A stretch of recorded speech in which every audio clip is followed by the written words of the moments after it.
All right, Rightly Divided family, we're excited to be here with you today. As you can see, we're in a new setup. Thank God we're not in that white room anymore, so that's good. I know I told you guys that I was going to be coming to you with a video from Pastor Lim, and believe it or not, we shot the video, but it's not going to ever be posted because his mic cut out halfway through and you can't hear anything he was saying. So there's that, but I have some guests with me today, so in a minute I'm going to introduce them, but today we're going to take a little bit of a different take. It's not going to be going through the book of Acts, but we're going to be talking about a ministry that I believe is probably the most effective ministry for the kingdom of God that I personally know about right now, and that's Hope Center Ministries. And so we're going to give you three different perspectives from three different people. All three of these people have went through Hope Center and now come out and work for Hope Center, and they work in three different roles for Hope Center. So that's it. So I'm going to go around the room and introduce you, and we can start with Julie and just go around. So Okay, so I'm Julie Higgins. I went through the Hope Center 13 years ago, and I'm an admissions coordinator. So what does a missions coordinator do? So we are responsible for screening the potential residents. We go out and find them. We work with the legal system, keep up with all their legal appointments, and we're responsible for getting them here. Cool. My name is Justin Higgins. I'm the director of the McEwen campus. And kind of what the director role is, it's kind of overseeing the day-to-day operations, overseeing facilities, risk management, over the finances, a lot of fundraising, and going out and finding vocational training for the guys. I'm Brent Elizondo. I'm the recovery pastor at McEwen Hope Center. I'm responsible for the guys get to know Jesus, getting volunteers to come in, kind of making sure the residents' needs are met. I did want to come back to you for a second. How many centers do you oversee? So I have 5. 5 centers? Mm-hmm. Cool. And then we'll get into some more of that in a minute. But Justin, if you will, just explain to us real quick, what is Hope Center? What's your vision? What's your mission? And if you two want to pitch in on that also, that'd be great. But just kind of explain that. Okay. All right, so Hope Center Ministries is a 12-month discipleship program. We help ones that may be struggling with drugs and alcohol, men or women. Our mission statement is we exist to lead addicts and their families to be fully devoted followers of Christ. So with that, you guys, and I like that you're not just leading the person to be a fully devoted follower of Christ, but you're leading their families to be a fully devoted follower of Christ. This is where all of you guys can kind of pitch in. What does that look like? What does it look like to involve the family? So, whenever we have men at our campus, whenever the men get out, are they going back to the same environment they came from, or are they going to go be the thermostat, not the thermometer? Are they going to go change things to the family? There's people that have their families have gotten baptized and become involved in church that never would have before if the resident didn't come in the program. Seeing my mother, whenever I was in the program, seeing her come to church, and I hadn't seen her in church in 20 years. I even told my mom and dad I would do another 6 months in the program just to see her get back in church and have a more in-depth relationship with Christ. And so we'll talk a little bit about that more, but I know you guys do, which we can go ahead and talk about that actually. Family support, y'all do family support. I know y'all do like Saturday family days, some different things. I know like if they come to church with their family, they can go on pass, right, with their family. So explain the importance in that aspect of the ministry and why it's important to not just have their family come to church with them, but to also do life with them in other aspects throughout that year. Right. So restoration is a big thing for us. We want the family as involved as they want to be. Whenever they first come in the program, for the first month of the program, we kind of have a little there's a little separation between them because there might have been some damage and they need some healing, or they just need to get adjusted to being in the program. But after they get to a certain point, they get phone passes, they get passes. Family days, we usually do it on the third Saturday of the month, but since it's a holiday coming up, 4th of July, we'll have a family day. Or the family comes out and they celebrate the baptisms we've had, birthdays we've had. We want the guys and the families to come together in a good environment, because sometimes they haven't had the best environment together. And we want them to, also when they come to church, we want them to get the Word of God, and we want them to grow as a family, because that's what makes families whole, is Jesus. That's good. Anybody else have anything to add to that? Just to kind of piggyback on that, so like when the families come, there's praise and worship going on. There's they're praying over their meal, they're blessing the meal, and they're just seeing that shift in the loved one, and they're starting to see the light shine through them, and that is what brings the family into it. And they're like, wow, that's really changed for him. It's really changed him, and that's our goal, is to reach the families as well, not just the resident. And a lot of times on the front end of it, when I'm doing the application with the potential resident, they will tell me that their family wants nothing to do with them. But then slowly the family starts coming around, and then you see them the night of their graduation at the family reunites, just so proud of their loved one and supporting them. And it's a beautiful thing. It's really good. I know I've had 2 cousins go through Hope Center, and one of them serves with you guys, Leo, but just watching that process as a family member who, especially, let's take Leo's situation. We didn't know where he was for 2 years. We didn't know. We just, we were all kind of sitting on that point of, one day we're going to get a phone call that they found him and he's gone, right?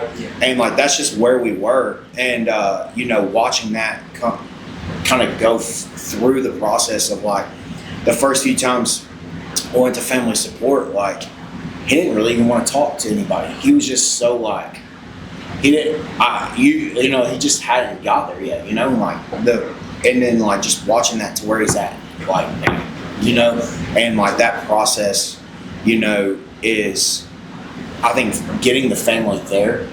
Even if the family may not be ready to talk, or the resident may not be ready to talk, getting the family in there and just being around him or around her, it starts to break those walls down. And it's trust starts to be regained, and you can see that transformation in them. And you can't deny with what God's doing in their life. So, in family support, we do lessons and things for the families, so that they get kind of an inside look at what it was like to be with addiction, but also some of them are geared towards the family, so that the guys can get a picture of what they went through. So my father was the chief of police. He was a police officer for 43 years. I was the last suspect he apprehended in his 43-year career. He spent his whole life building that name, and then he didn't put the cuffs on me, but he held me there to the police game. That had to be devastating. And it's things that I didn't look at or I didn't see in my addiction. But now, God restored that. Our relationship is better than it's ever been. And it's only because of God. I thought that I completely destroyed that.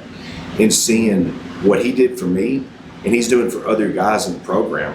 Whenever, we do family support, if the families can't be there, because we get a lot of guys from out of, not in this region, but they're on video watching, and they're seeing their loved one with their hands raised during praise and worship, or leading prayer, or praying for others.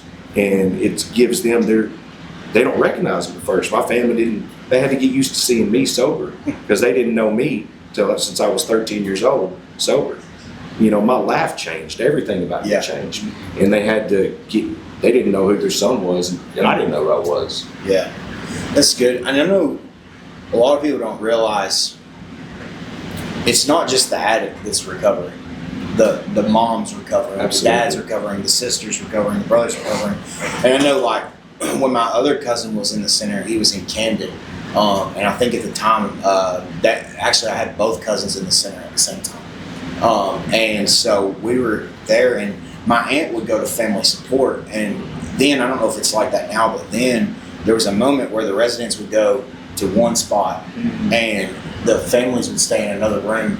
And she was like, the first time she went, she was like, I was kind of mad because I came to see my son, and then she was like, I didn't realize how much I needed that breakout session. Yeah. And it just it helped her start to talk through some things and realize also that hey, sometimes it's not your fault, Mom. Because she was blaming herself, and she's got other moms in the room that are sitting there blaming themselves. And it's sometimes it's not and so it starts to let them be able to realize things, forgive, move forward, and reignite that relationship with the family. So I think family support in that aspect is a very big deal. I know on the front end of it, a lot of times when I'm speaking with family members about, their son or daughter, trying to get them into the center, there's a lot of, I don't know what I did wrong. Yeah. Or, they hurt me over and over. And I highly recommend, the families getting involved from on the front end of it to where they can work through that. Yeah. Parents really blame themselves. My own parents did the same thing. Mine too. Yeah. What could we have done different? And they have to come to terms that it's not always your fault. Mm-hmm. Yeah. It's very healing for the families as well. Absolutely. And I know, we don't have to spend too much time on this, but for us, there was part of our family that was in still kind of a denial stage where they didn't even want to believe that it was true. And they needed to show up to something like that to not just only see that, hey, this is true, but to see that it's not always going to be the truth of that person's life. And so I think, anyways, we can talk about family support and the family aspect of it for a while, but it's really good. I have a lot of other things I want to talk to you guys about. This next thing I kind of wanted to talk to Julie about was, some of the residents are court ordered and some come in on their own volition. What does that kind of look like when you go to how do you find these residents, or how do the residents find you? What does that look like if there's somebody that's listening that has a family member or something? So they can always call me. Okay. There's several different avenues. The legal system, we have relationships with probation officers, with the jail staff. Okay. They can, I'm currently working on one right now through probation. The probation officer has given them the choice. They can go to jail or they can come to Hope Center. Mm-hmm. It's that way with a lot of the legal system. Yeah. We work out furloughs where they can get out of jail and do a year in the Hope Center instead of doing their time in jail and get the tools that they need. Yeah. We also work with different treatment centers with all kinds of referral sources. So do you guys have pamphlets or something that you put in the jails, or how does that? We do. We Yeah. have brochures, business cards I try to leave every time I go to jail to pick somebody up. Recovery coalitions, and the recovery community itself. Yeah. There's lots of peer support groups, peer support specialists, Yeah. and just lots of different avenues. Of course, there's always the website. There's, we're out there, for anybody that's looking, and Yeah. yeah. So once a person's decided, maybe it's, wife calls, found out my husband's using meth, he's been using it for 3 years, and we've got 4 kids, and he's ready to get help, or if it's the person that's in a jail cell.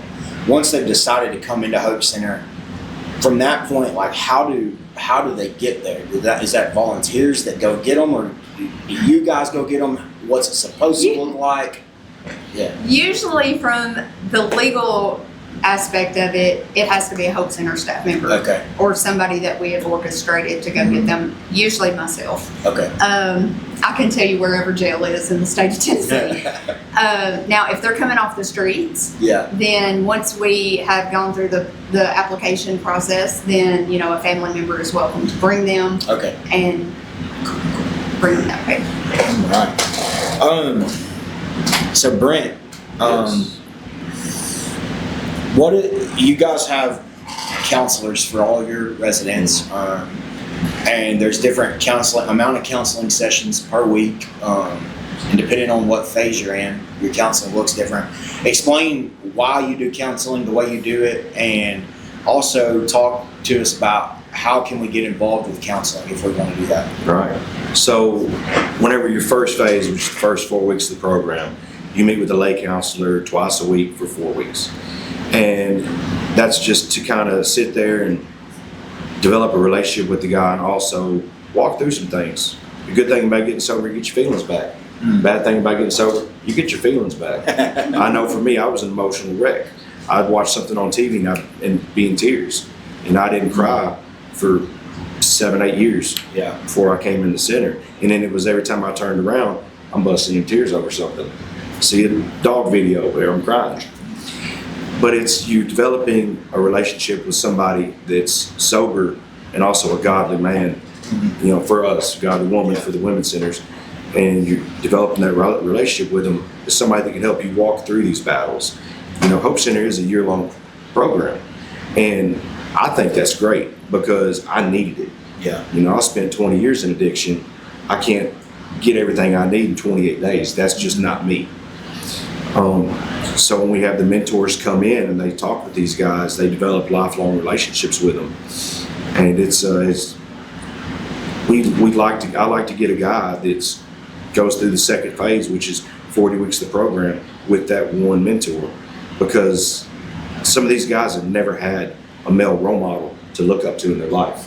They've never had somebody to consistently care and be there and genuinely want to help them.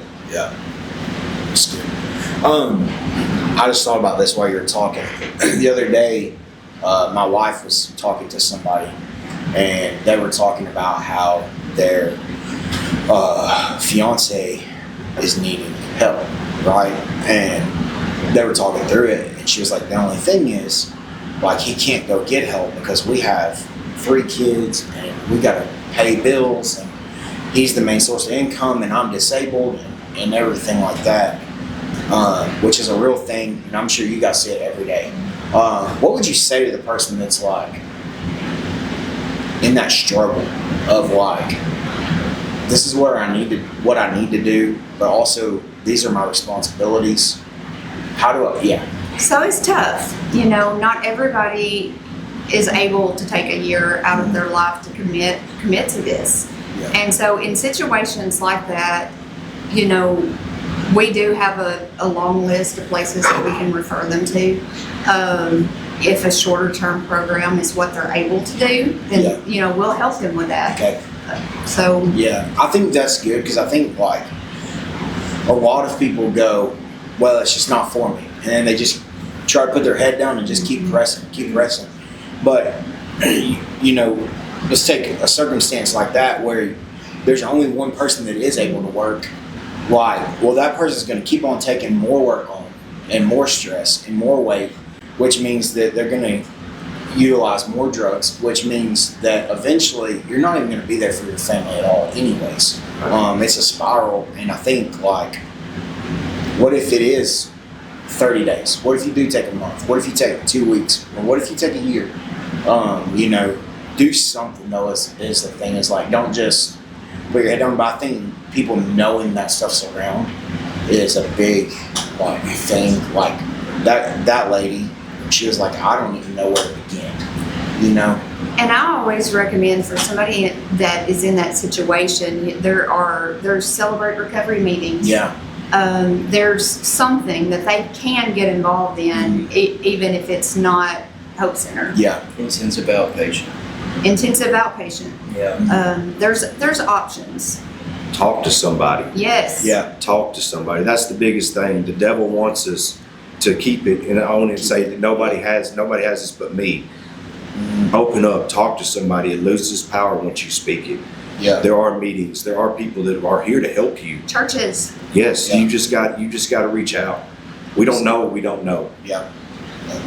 That's good.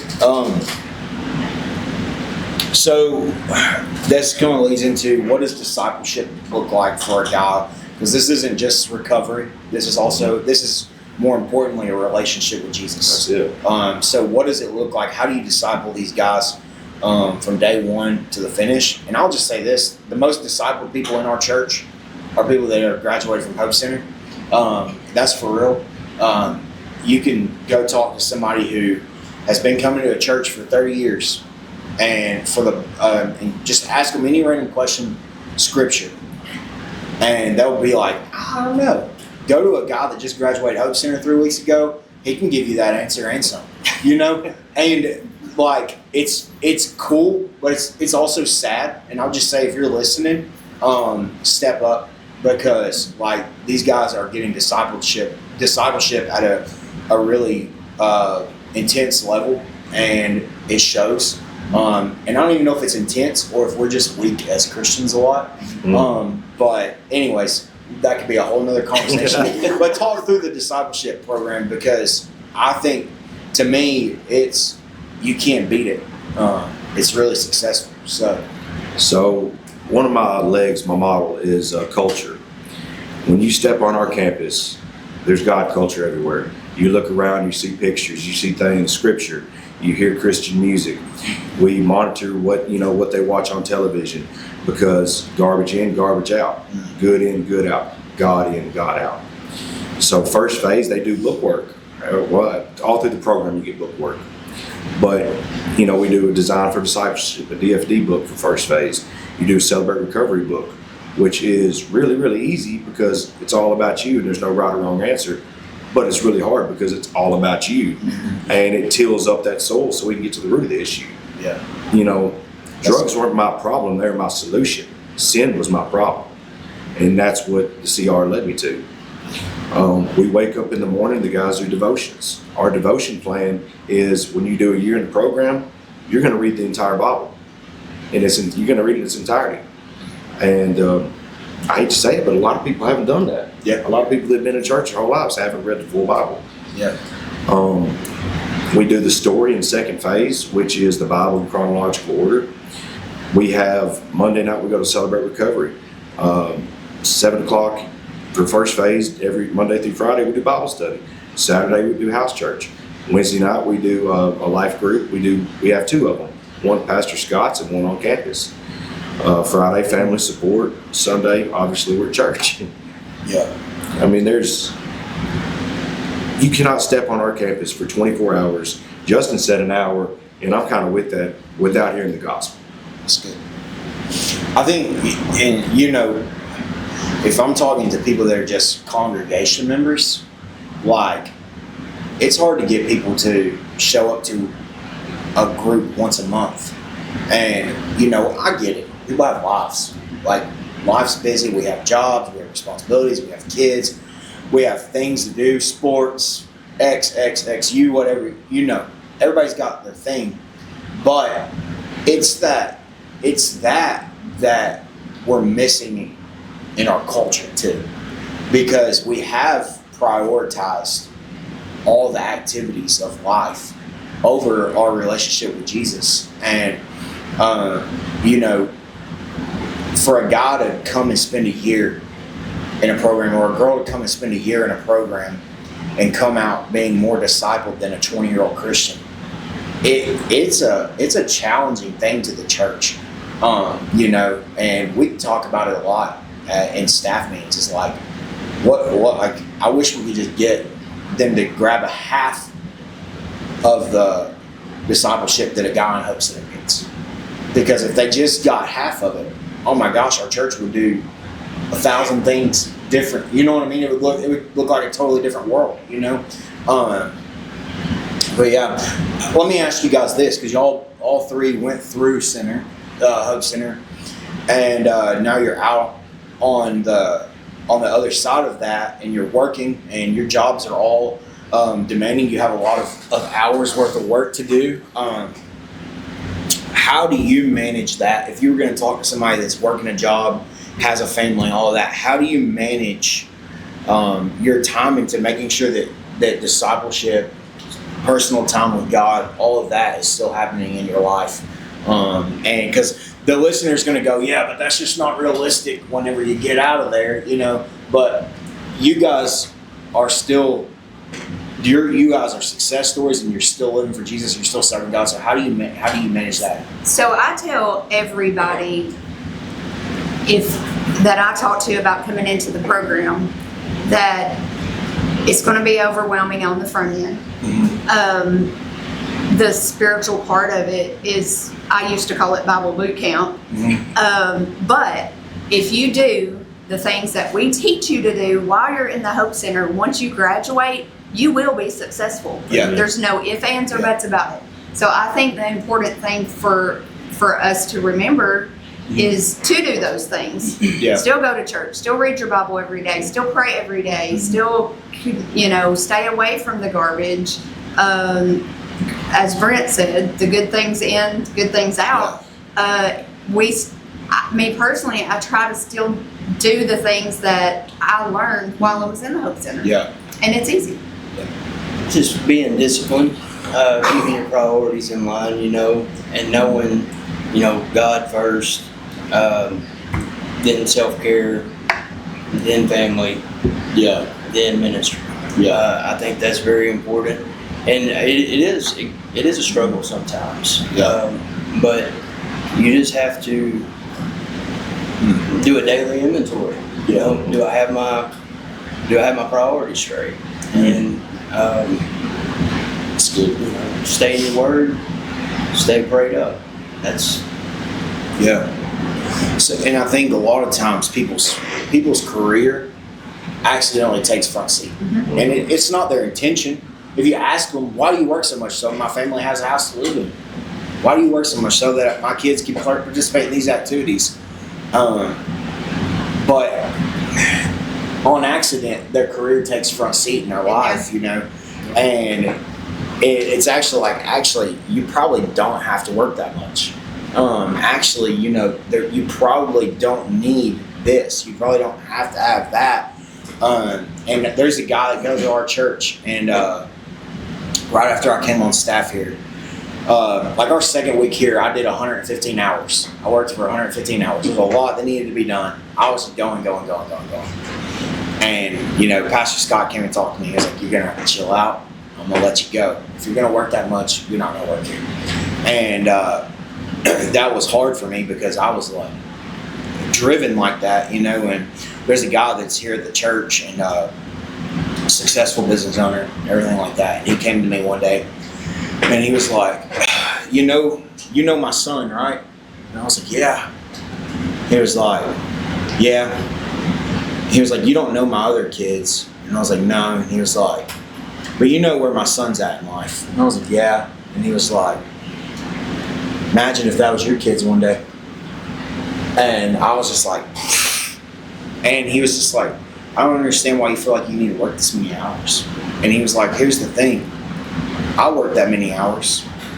And my kids had, and my kids did, and my kids that. And he was like, but I also live in a house by myself. And I get up every morning and I walk through this house and it's empty. And he was like, and I go months on end without hearing from my kids. And he was like, and when we came on staff here, I was 23. And it hit me, and it was like something to grab a hold of in the world standards, that dude's successful. But if you ask him, he's like, I missed it. Because, and it was all, if you asked him, he said, if you asked me, it was all, I was doing it for my family. But he was like, even when my family was gone, I was still doing it, and that was a really harsh reality of I was actually doing it for myself. But anyways, I don't even know how we got there necessarily, but priorities are important. And also, I would like to add too, you can't, especially working in ministry, you can't mistake in ministry with your relationship with God. Yeah, a lot of people do that. That's for real. I'm guilty of it sometimes myself. So. We're reading a book right now. If you guys aren't reading it, you should. Pastor Josh has actually done some leadership lessons in our regional corporates and stuff based out of this book. It's called The Emotionally Healthy Leader. But if you guys aren't reading it, you should read it. But it is Challenging, super challenging. I will say we do a book a month, or we do a book, a couple books every year as a staff, and we'll like basically one staff meeting a month. We'll take part of that staff meeting and discuss the book.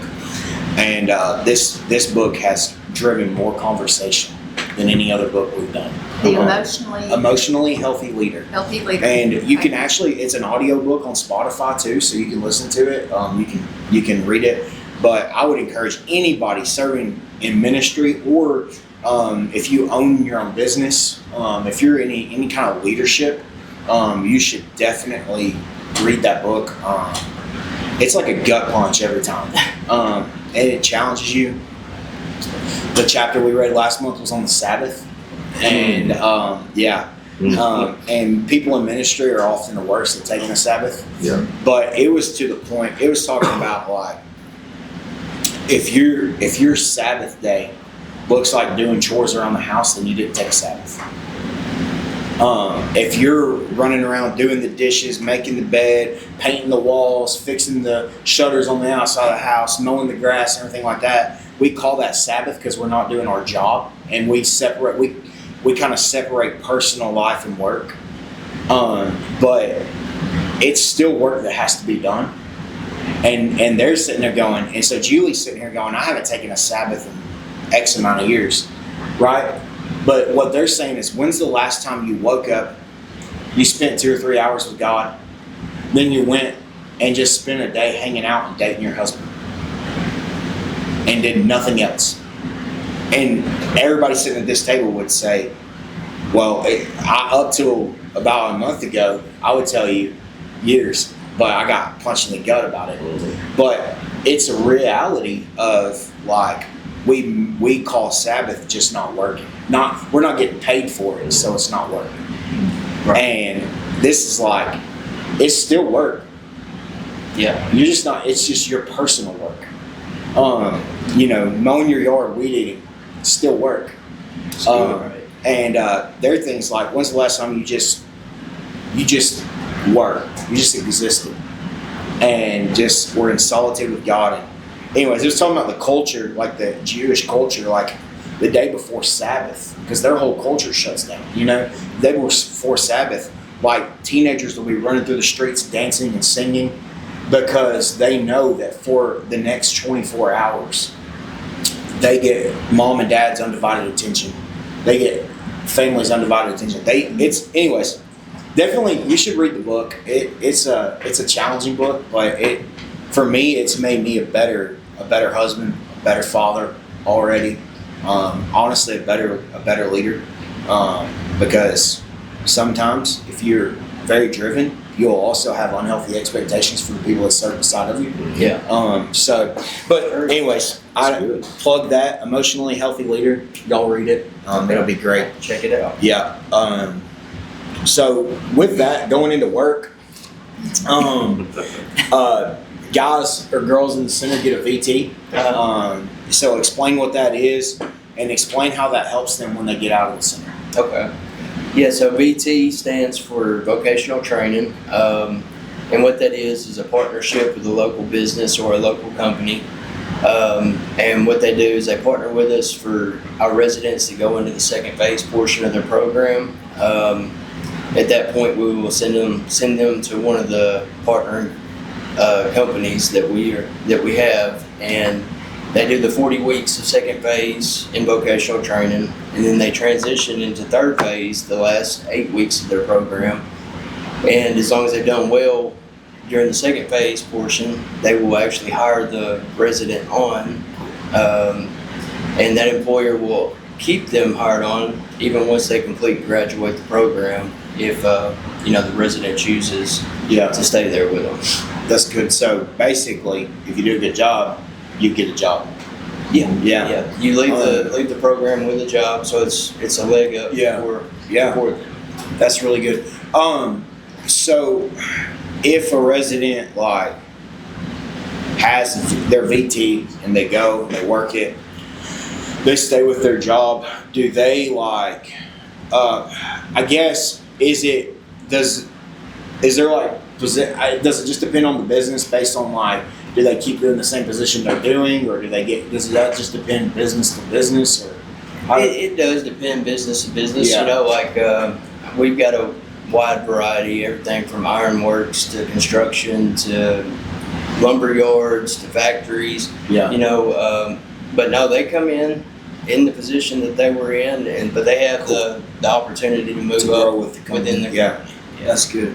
That's good. So, did you guys, like, when y'all graduated, did you stay with your VT for a little bit afterwards, or did you run from that thing as fast as you could?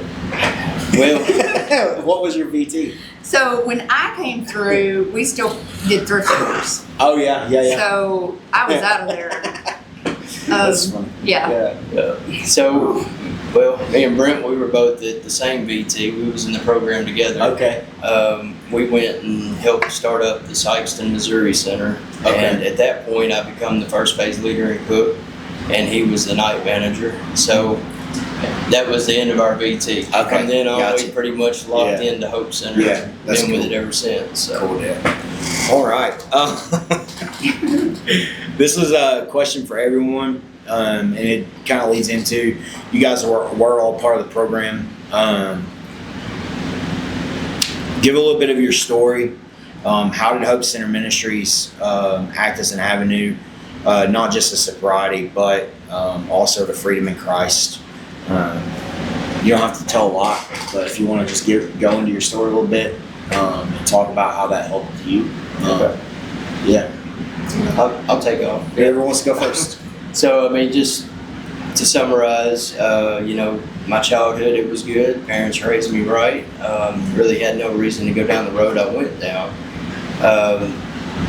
14 to 15-ish, started experimenting with alcohol and smoking some weed. And eventually it spiraled out of control and kept graduating to the next thing, you know. And I was just into the party life and opiates, pain pills entered the picture, and next thing you know, it grabbed a hold of me, sent me down a very dark path. The next, I guess it was about 17-year span, just living in a life that wasn't worth living. Not really going to dive too much into that. No, that's fine. You know, I spent a lot of time in jails, institutions, hospitals. Yeah. And I'll going up to 2020, my last arrest. Got caught with a large amount of drugs. Should have been looking at prison time. Heard about Hope Center in the jail. So asked my attorney, you know, if that would be a possibility for me.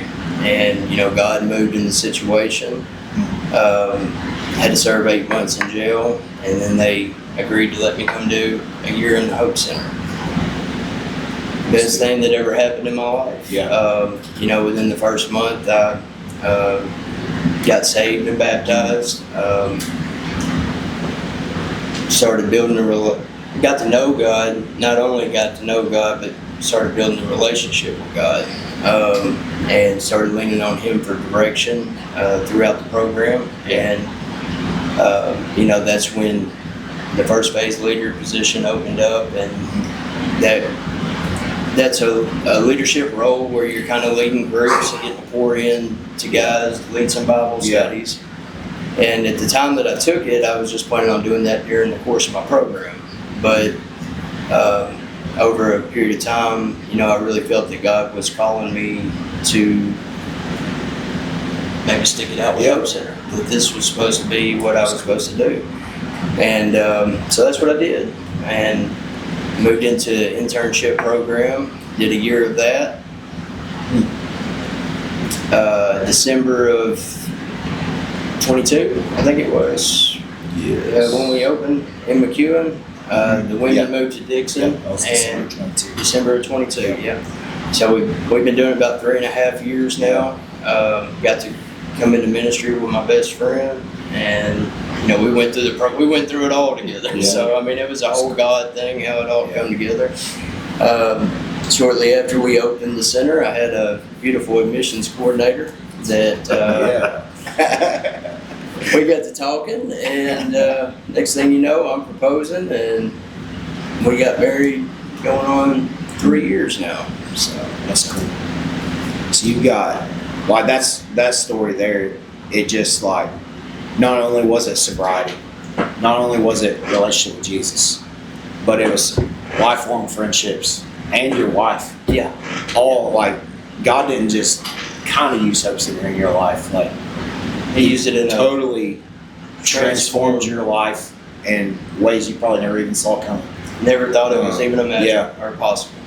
Yeah, that's cool. Who wants to go next? So I was raised in church to a certain extent. And so I had a little bit of biblical knowledge coming into it, but then I strayed and got arrested 3 times. And the last time I was just done. Like I wanted to stop, but I couldn't stop. Meth was my drug of choice. I didn't start until later on in life. I was hanging around the wrong people and eventually had a weak moment and tried it. And that's how it all got started. And like he said, you know, it will take you down a lot further than what you want to go. Yeah. And then I took a plea agreement, an 8-1 split, and I could do my 1 in a year program. And so that's how I got to the Hope Center. And it was rough on the front end. I really struggled with being here. But somewhere along the line, something happened, and I got over being mad and got hungry, and then I started grabbing a hold of everything I could get, and I just never stopped. You know, like I said a minute ago, you know, I try to do everything that I learned while I was here, and when I graduated, I went back home and went to work immediately, and the position opened up with Hope Center in 2020, and they actually reached out to me and wanted to know if I would be interested in it. And I come on staff in an admin role, and I did that for about a year, and then ended up on the field as a mission coordinator. Awesome. What about you? I'm what they call a repeat offender. I'm a little hard-headed, so I've got 2 certificates and a tune-up that lasted about 9 months, which we don't have those anymore. But I started drinking at like 9 or 10, and just kind of spiraled more and more and more. I never had that fear, so it was always I wasn't comfortable with who I was, so I'd do anything I could to mask that. My mom's still a school teacher, and my father's a police officer, retired chief of police. I was doing everything I could just to be the rebel. Drugs, alcohol, all that jazz. And was raised in church, but just had enough Bible knowledge to where I'd be out partying with people on Saturday night, and they'd invite me to church on Sunday. But why would I nurse this hangover? You know, I just never understood that until I got to center. I fought it tooth and nail, fought it, thought I was the exception, thought I didn't have a problem, thought that I was smarter than the addiction, I could do what I wanted. And then finally, just this last go around, I just gave it up. I fought this for 2.5 years in the program. And I'm gonna get out of here and go right back to what I was doing because I think that I know better. So I just surrendered. Just, God, take it from me. You've saved me for a purpose. You've saved me for a reason. I should have died so many different times in the lifestyle I was living. And I was good with it. I didn't plan on living past the age of 25. I got okay with that. But then seeing my family in the destruction that I did on their lives and what I did to my own life, I just threw my hands up and said, God, take it. I started reading the Bible. I started praying. What they told me the whole time in the program, I would read the Bible just to get through it. You know, I was just checking the boxes. But then I actually started to do it. And God got a hold of me. And something I tell guys now, if you keep coming back to the Hope Center, there's a reason God's bringing you here. I can't leave. I do this. I eat, breathe, sleep, recovery, Christ, Hope Center. I love it. If He'll do it for me, He'll do it for you. I promise. I promise. Well, I think he was giving us the 10 minutes signal earlier. So,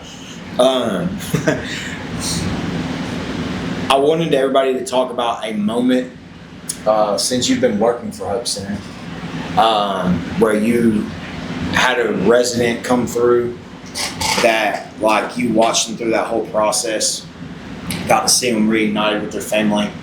That's like that one moment that just sticks with you, that is like a driving force that just keeps you going. Every graduation drives me. Yeah. Because I know where they were. Yeah.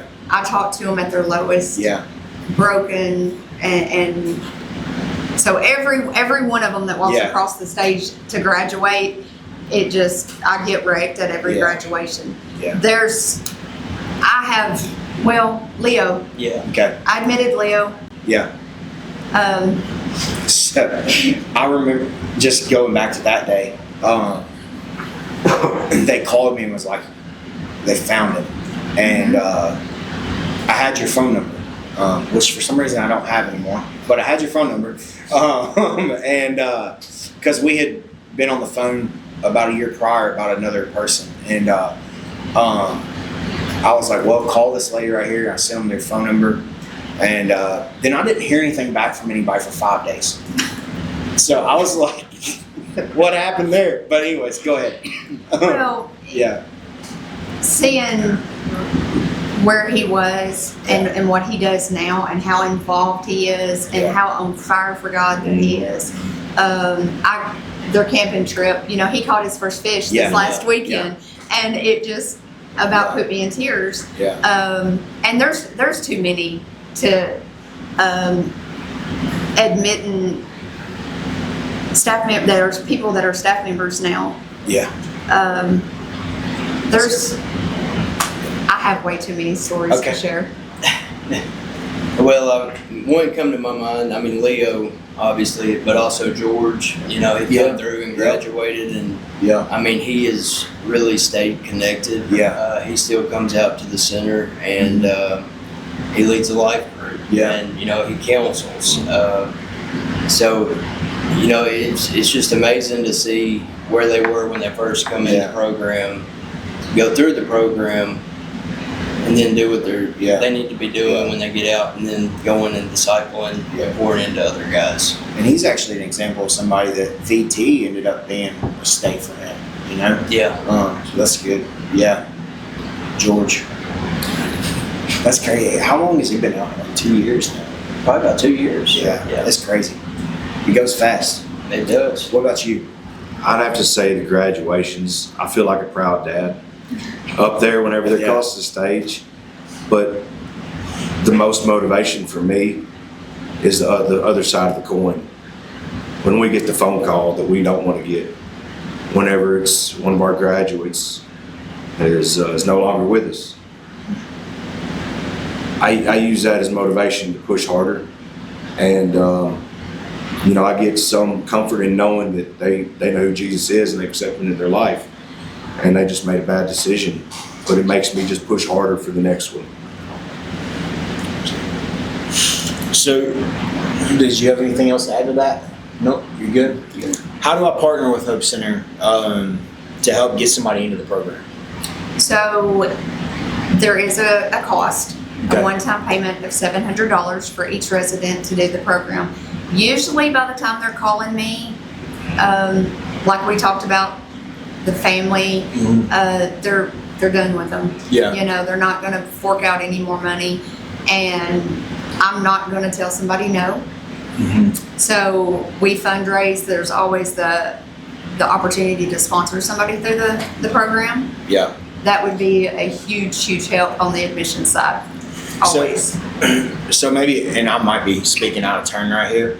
At this moment, is there like a QR code or anything that you guys have that, like, if we got it to Sam, he could put Yes. into the picture and they can pop up real quick, let somebody scan that, and maybe somebody might feel called to help somebody get into Hope Center? Absolutely. I've got a Okay. QR code that will take you straight to what we call Hope for Recovery, and Okay. that's our account that we Yeah. put all of our fundraise money in. And so when somebody comes in that doesn't have any of that, we can pull it from that fund. Okay. Yeah. So if you'll just send me that, I'll get it to Sam, and then you can put that on there. Yep. Good deal. I'm talking to Sam behind the camera, by the way, everybody. But yeah. Okay. And then for Justin, that's kind of how I can partner with just Hope Centers in this region. But how can I partner with our local Hope Center here in McEwen? So there's several different ways that you could partner. There's volunteer opportunities, and that may look like, just depending on what you would be interested in doing, Bible studies, leading groups. There's always a need for transportation, like transporting residents maybe to a doctor's appointment or to a court appointment, court date. And then there's always if you'd like to give financially, we always have projects going on or repairs that need to be done to the facilities. We try to keep it very nice for our residents. So there is that option too.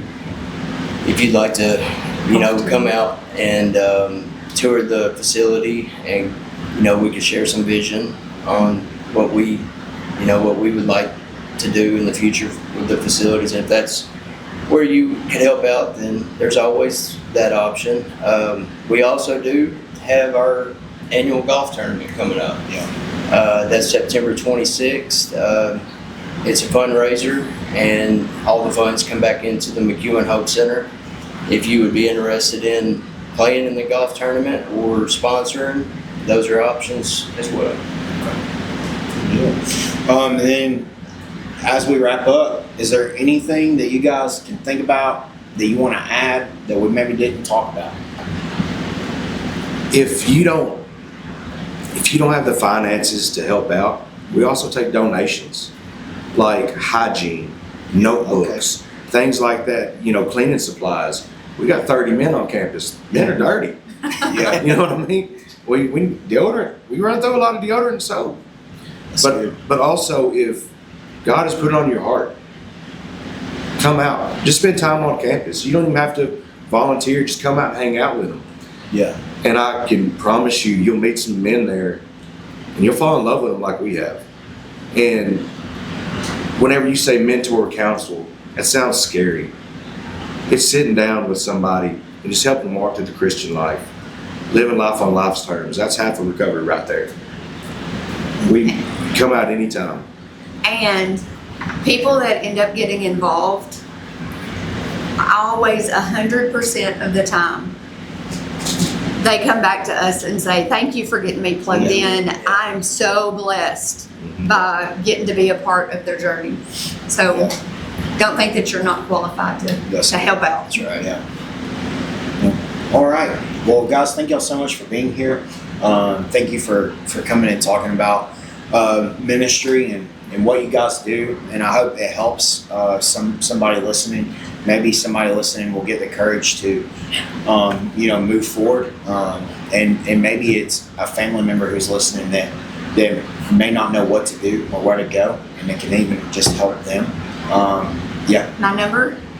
Yeah, if you want to give that to, and can we make that pop up on the screen too? Okay. Yeah. All right, good We'll deal. do that. So if you want to just give it to us, we can pop it up. You can go ahead and say it to everybody. But we'll Okay, pop it up. 615-924-3087. And just to reiterate, that's for admission side. If you would like to get in touch with somebody at the center, my number is 931-264-1623. And Mine is 931-264-8292. Yep. And if for some reason you don't know how to do that, message the Facebook page, and we'll get you in the right direction. All right. Well, thank you guys so much for being here. I'm so glad you came. So glad we got to do this. And hopefully, maybe we can.